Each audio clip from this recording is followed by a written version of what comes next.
Okay, now in this question the amount of the elastic potential energy per unit is this. So the steel wire, the stretch is 1 mm and 20 meters. So in this case potential energy of the unit volume is, potential energy is half into stress into strain. Okay, so y equal to stress by strain. So elastic potential energy per unit is a volume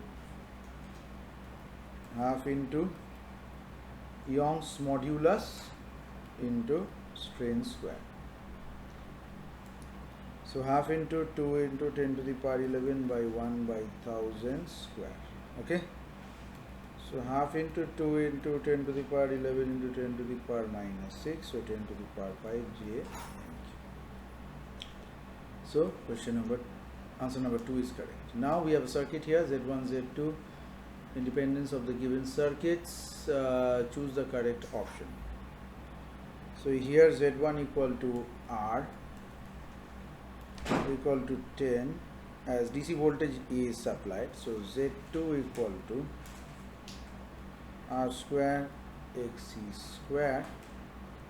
So this is root over 10 square 1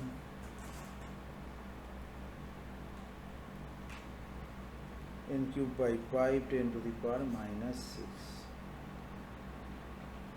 So Z2 equal to root over 10 square plus 10 square, so it is 10 root 2. So Z2 is greater than Z1, so Z1 less than Z2, so option number 3 is correct. Now let's go to 9 here.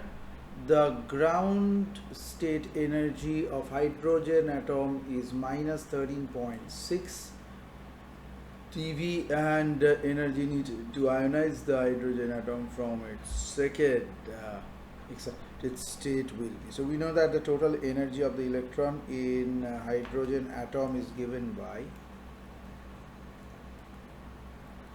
n square. Just clear the above part.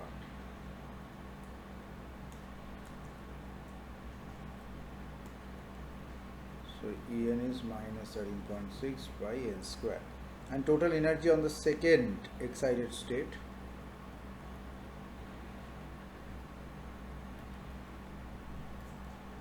square, so minus 1.51 eV. So ionization energy or energy required to ionize the atom, its excited state is 1.51 eV. So answer is 1. Let's go to question number 10. So the mechanical energy, which has the dimensions of the mass in inverse. So what is this? So here the formula is F equal to G m1 m2 by R square.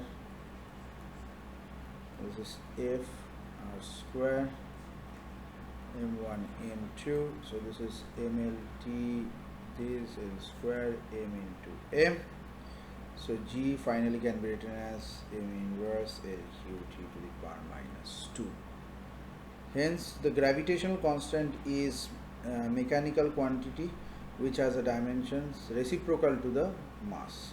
So hence option number 2 is the answer.